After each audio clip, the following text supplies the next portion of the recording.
Pourquoi ton invocation n'est toujours pas exaucée? Pourquoi tu fais des doigts, mais rien ne change? Pourquoi tu vois les autres avancer, et pas toi? Et si le retard était en réalité une miséricorde? Reste jusqu'à la fin. Tu ne verras plus jamais l'attente de la même manière. Allah entend tout. Allah n'ignore aucune larme. Chaque doigt que tu fais, chaque nuit où tu pleures, chaque moment où tu lèves les mains, tout est enregistré.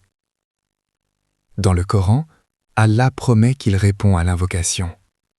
Mais répondre ne signifie pas toujours, virgule, immédiatement, virgule, exactement comme tu veux, virgule, de la façon que tu imagines.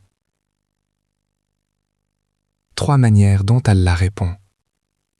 Le prophète Mohammed sallallahu alayhi wa sallam a enseigné qu'Allah répond de 3 façons. 1. Il te donne ce que tu demandes. 2. Il éloigne un mal que tu ne vois pas. 3.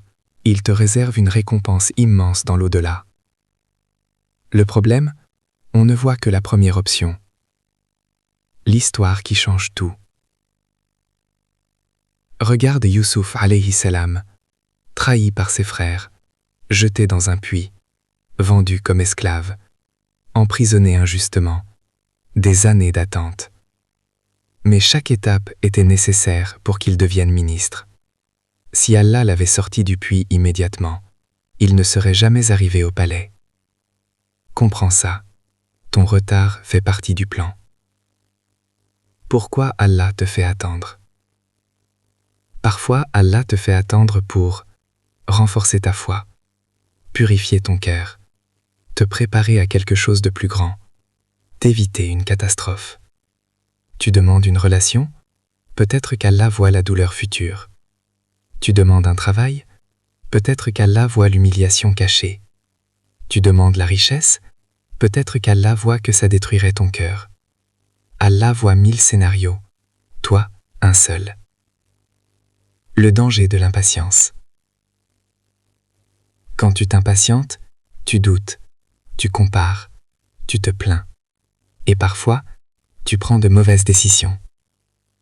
Combien de mariages ratés à cause de la précipitation? Combien de regrets à cause du manque de patience? L'attente protège plus qu'elle ne frustre.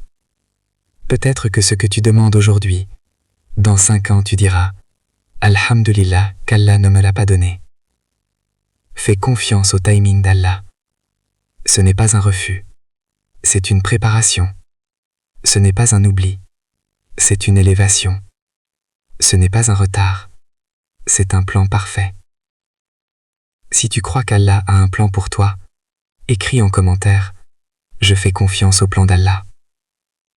Abonne-toi à Nour Al-Kolb pour plus de rappels qui apaisent le cœur.